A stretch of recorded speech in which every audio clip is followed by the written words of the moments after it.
I finally read The Psychology of Money, and I wanted to share some of the top things that I learned from it.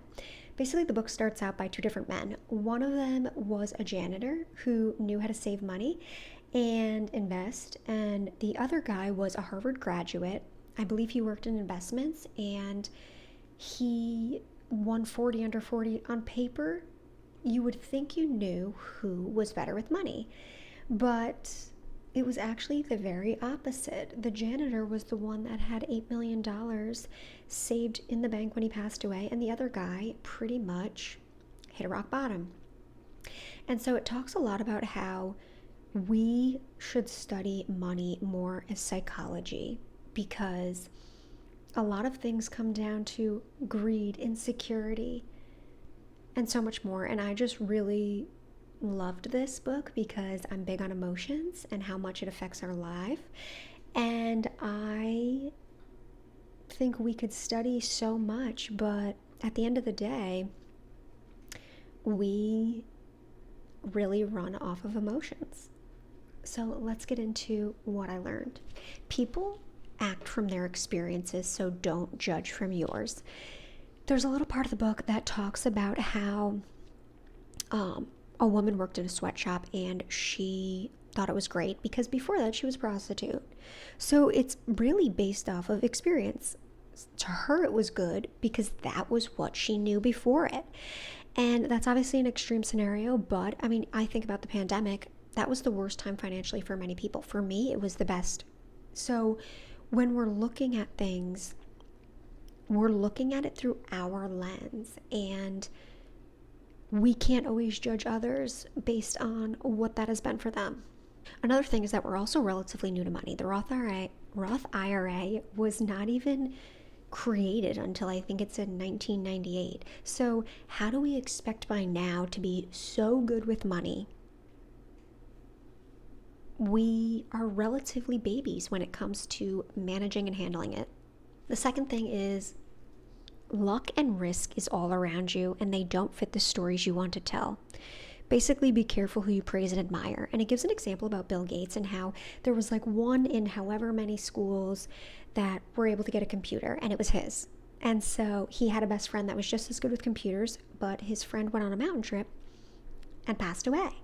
So basically, the risk is there, and also luck is there, and sometimes we have no control. So also be careful who you praise, because there's a lot of outside circumstances that work that we sometimes cannot control.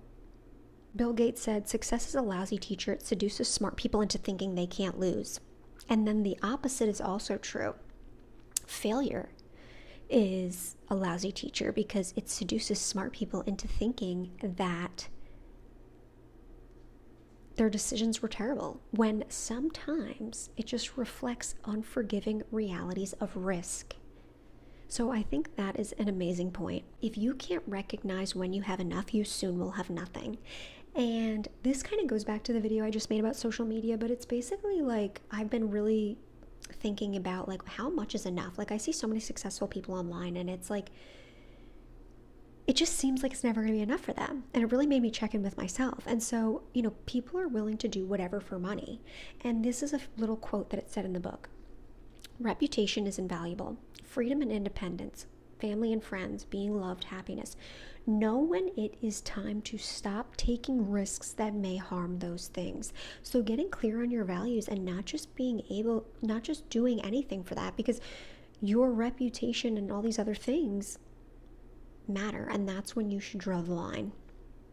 Is that Warren Buffett could have been an ordinary investor if not for his longevity. Because investing, if it's well done, is boring. A lot of it is just compounding. The chief ingredient to investing is time. The man who can do the average thing when all of those around him are going crazy. Basically, that is who makes out better. They give multiple examples about how people, when there's issues with the market, they make these quick emotional decisions and think that they're like avoiding things and then reinvesting when things are good. And it shows that a woman who just left it and didn't react ended up having, I think, double the amount of money by the end. Warren Buffett, 81.5 billion of his 84.5 billion net worth came after his 65th birthday. And it's just like everything else. You're putting in the work, you don't always see immediate gratification, and then one day you do. So being able to sit with that, and it's actually boring. An example about Disney and how it had over 400 cartoons, but the one that really actually changed anything, they were doing poorly, and it was Snow White and the Seven Dwarfs. And then once that happened, they were able to pay off all their debts, and everything changed for them. So it's basically having the courage to sit through all the ups and downs until you get to that point.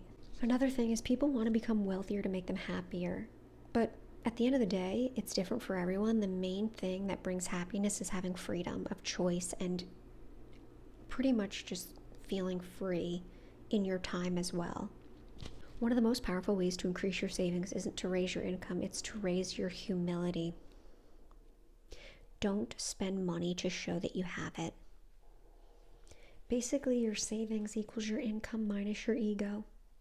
And this goes back to that video I made. It's like if you have to prove that you have stuff, that's usually the people that don't actually have it.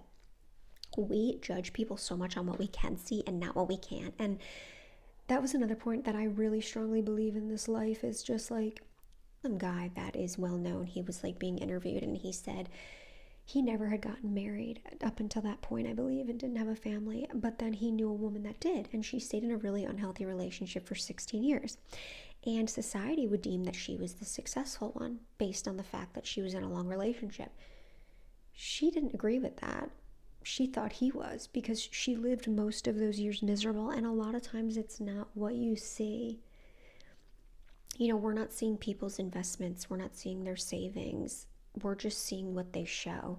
And it also gives an example about someone driving a car, and people get these flashy things because they think other people are going to recognize them or look up on them. But most of the time in life, like everything else, people are just projecting. So they don't even see you. They're just seeing the car, envisioning themselves in it. And I thought that that was just like such a good point, because that is true about everything.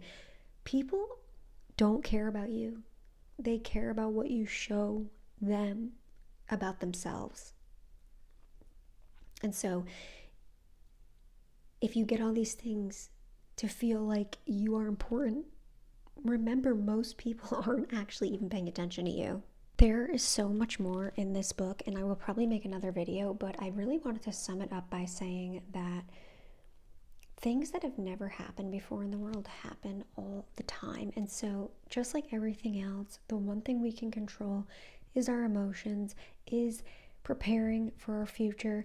I think for me, like linking this video back to more that's going to come from me, is that I'm so fascinated by emotions and how much we do based on not being able to manage our own, and also working from our own wounds, right? Like if you're not feeling good enough, then you might think that you need these things to feel good enough, and that will make you act out of character or not in your best interest just to fulfill that need.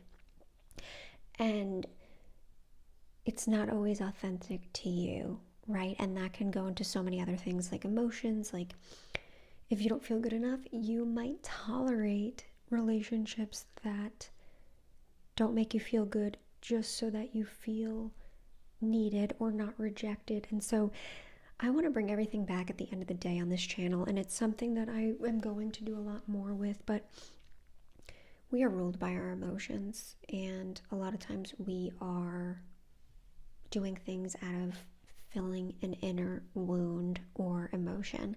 Like I just said, different things happen all the time in history, and instead of studying these one-off occurrences of like really good things happening or whatever, it's just like, how can you play the long game? How can you be able to be consistent and not so up and down fluctuating, and really just regulating and balancing?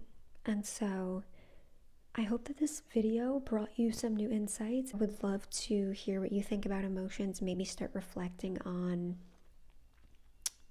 how this might be controlling you and what your thoughts are on this topic. But thank you so much for watching.